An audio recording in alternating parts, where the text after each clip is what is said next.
पहले तो आज गोपाष्टमी है। तमाम सनातनियों को गोपाष्टमी की हार्दिक शुभकामनाएं और बधाई।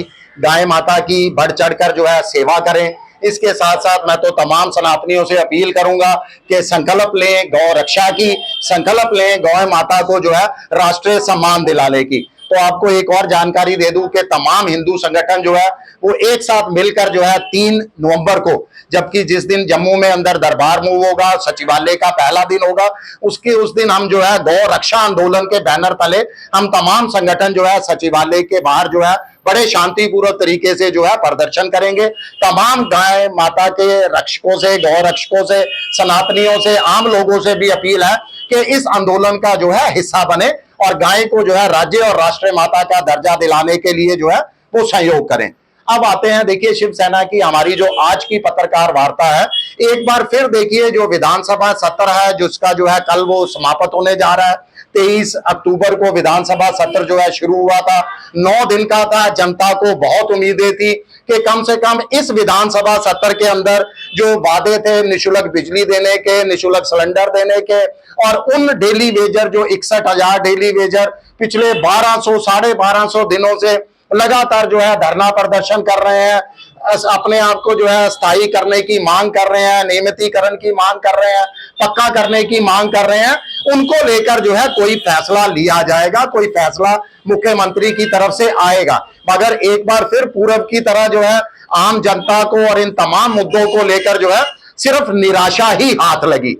देखिए, जहां तक जब बात आती है विधायकों के वेतन बढ़ाने की, तो तमाम जो है विधायक पक्ष और विपक्ष एकजुट होकर अपना भत्ता और अपने वेतन बढ़ाने का प्रस्ताव जो है वो पास कर लेते हैं। यानी उस समय कोई बजट का जो है हवाला नहीं दिया जाता।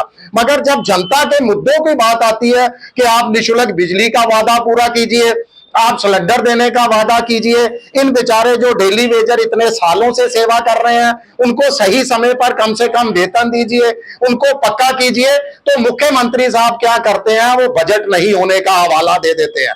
यानी घड़ियाली आंसू बनाने लगते हैं कि हमारे पास बजट नहीं है, हमारे पास जो है किसी तरह का अधिकार नहीं है। मगर जब अपने वेतन बढ़ाने की, भत्ते बढ़ाने की बात आती है तो वो फट से जो है वो प्रस्ताव पारित हो जाता है। और दूसरी तरफ देखिए, सबसे ज्यादा डेली वेजर जो है वो बिजली और पानी विभाग के अंदर है, उनको समय पर वेतन नहीं मिल रहा, उनको पक्का नहीं किया जा रहा। मगर बिजली विभाग क्या करने जा रहा है, लोगों से, अपने उपभोक्ताओं से, जनता से बिजली इस्तेमाल करने से पहले ही पैसा वसूलने जा रहा है। यानी लोगों से आप पहले पैसा वसूल कर लोगे, मगर जो आपके पास कर्मचारी है उनको 30 दिनों के बाद भी, काम करने के बाद भी जो है वो समय पर वेतन नहीं दोगे। यानी इस समय जो सरकार काम कर रही है वो बिल्कुल उसी तरह है कि जनता त्राहिमाम कर रही है और सरकार जो है वो ऐशो आराम में मस्त है। या आप कह सकते हो कि अंधा बांटे रेवड़ियां, मुड़ मुड़ अपने को दे। यानी अपने लिए इनके पास सब कुछ है मगर जनता के लिए जो है कुछ नहीं है। आज शिवसेना यहां से चेतावनी जारी करती है नेशनल कॉन्फ्रेंस सरकार से कि वो सरकार जो है जनता का शोषण करना बंद करे, अपने वादों से मुकरना बंद करे, अपने वादों को तत्काल प्रभाव के अंदर जो है वो पूरा करे। और दूसरा कि शिवसेना आह्वान भी करती है जनता से भी कि सड़कों पर उतरने का जो शिवसेना ने अब ठाना है कि जनता की आवाज बनकर हम सड़कों पर उतरेंगे, उसमें जो है हमारा सहयोग करें, हमारा साथ दें।